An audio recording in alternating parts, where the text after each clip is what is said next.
Good morning, students. So after studying the English consonant sounds and vowel sounds, and I told you earlier that there are 44 sounds in English language. English language में 44 sounds हैं. हम alphabet की बात नहीं कर रहे हैं.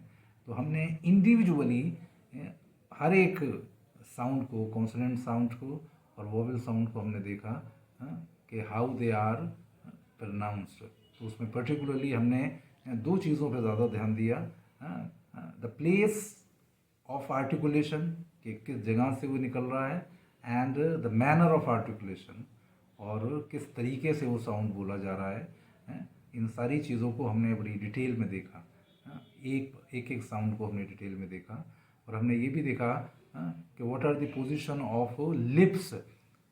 जैसे हमारे कॉन्टेक्स्ट में, इंडियन कॉन्टेक्स्ट में ये इतना इम्पोर्टेंट नहीं है, बट इन इंग्लिश लैंग्वेज में ये बड़ा इम्पोर्टेंट है, क्योंकि हम राउंडेड में और अनराउंडेड में हम डिफरेंस नहीं कर पाते हैं. पर्टिकुलरली जो वा साउंड है और ये है, तो इंग्लिश में पर्टिकुलरली जो डब्ल्यू साउंड है वो राउंड लिप से बोला जाता है, जैसा हमने अनुभव किया था, हमने देखा था.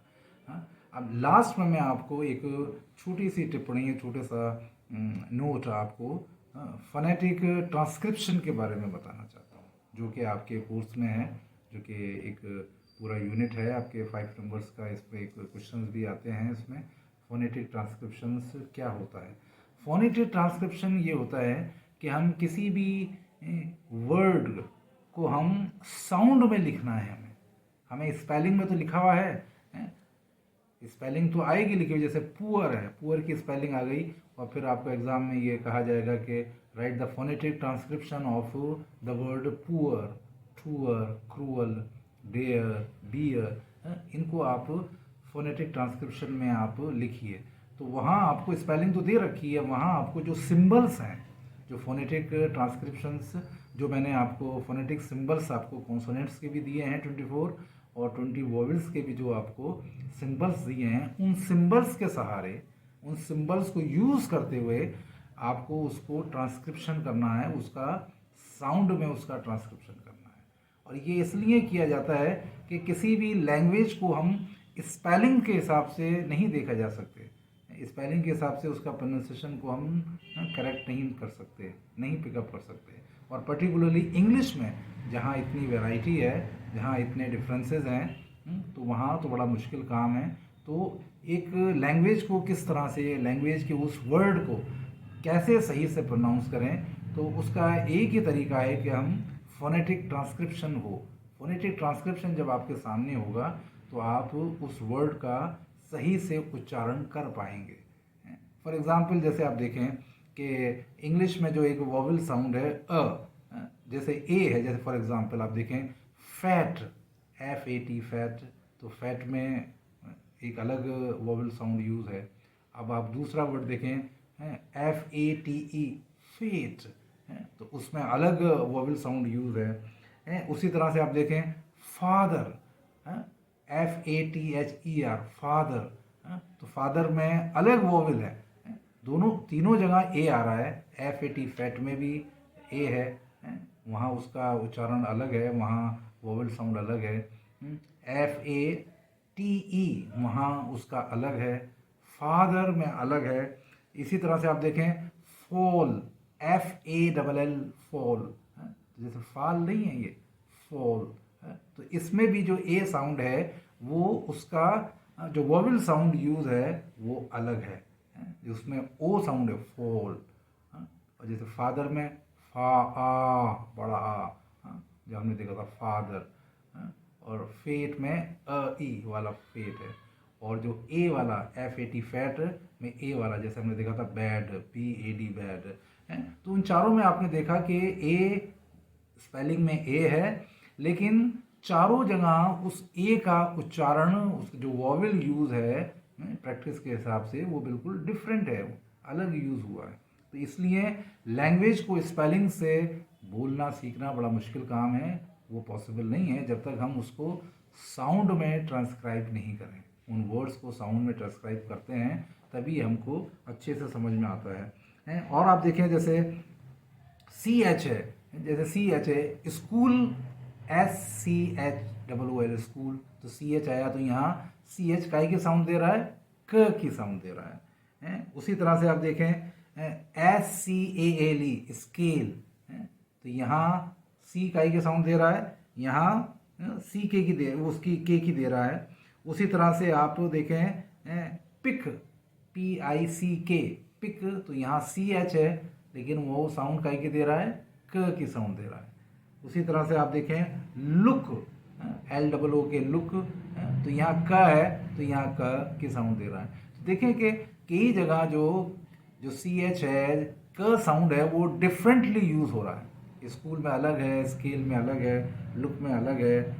तो ये सारी चीज़ें तभी संभव होंगी तब आप उन वर्ड्स को फोनेटिक ट्रांसक्रिप्शन कर पढ़ें, उनका साउंड में आप उनको ट्रांसक्राइब करें। इसके लिए मैं आपको 2 डिक्शनरीज सजेस्ट करता हूँ, और उसमें सबसे जो यूज़फुल है वो डैनियल जोन्स की डिक्शनरी है जिसका नाम है English pronouncing dictionary. English pronouncing dictionary.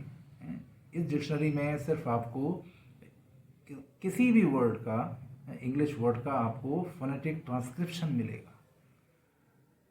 अब आपके लिए वो डिक्शनरी यूज़ करना बड़ा आसान हो जाएगा क्योंकि आपने 24 कॉन्सोनेंट्स और 20 वोवेल्स को सीख लिया है। उनका अपने सिंबल्स भी आते हैं आपको, उनको बोलने का उच्चारण भी आपको आता है। तो अब आप उस डिक्शनरीज को अच्छे से यूज़ करें। उस डिक्शनरी में आपको वर्ड का मीनिंग नहीं मिलेगा, उस डिक्शनरी में सिर्फ आपको उस शब्द को कैसे प्रोनाउंस किया जाता है, कैसे उच्चारण किया जाता है, उसको फोनेटिक ट्रांसक्रिप्शन मिलेगा। तो फोनेटिक ट्रांसक्रिप्शन मिलेगा तो आप उसके माध्यम से उस वर्ड का सही उच्चारण कर पाएंगे और उसको सीख पाएंगे।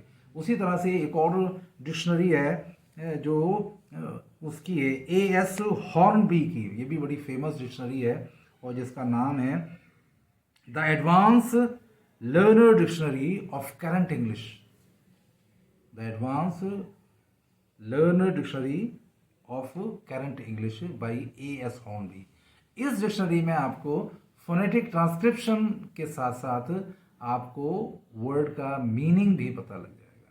तो ये डिक्शनरी भी अच्छी है, अगर आप चाहें तो ये डिक्शनरी आप खरीद लें तो उससे आपके दोनों पर्पस सॉल्व हो जाएंगे।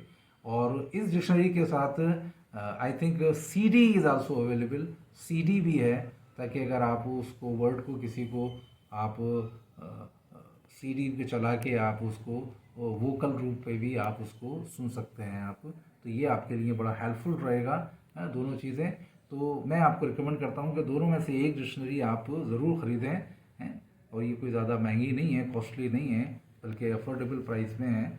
जो आपका एक लड़कियों के लिए तो जो एक सूट होता है 500-700 रुपये में, उसमें ये आराम से एक डिक्शनरी आपकी आ जाएगी और आपको लाइफ लॉन्ग आपके लिए एक ये एसेट होगी। आप अच्छे से इसको रखें, अपने पास रखें, और कभी भी कोई दिक्कत हो तो फोनेटिक ट्रांसक्रिप्शंस को कभी नहीं भूलें, उनको रिवाइज करते रहें, देखते रहें, यूज़ करते रहें। जब आप उन सिंबल्स को यूज़ करते रहेंगे तो आपको डिक्शनरी देखने में या उनका सही उच्चारण करने में, समझने में आपको किसी भी तरह की कोई परेशानी नहीं होगी। I hope that you have enjoyed this chapter, this unit, and because this was a very new topic and which you have not learned earlier, जिसको आपने पहले कभी नहीं सीखा था और इस स्टेज पे आपने आपको सीखा है, तो ये आपके लिए एक बहुत बड़ा सेट होगा, क्योंकि आपके लिए ये अंतिम अवसर है। आगे चल के आपको इस तरह से कोई रेगुलर टीचिंग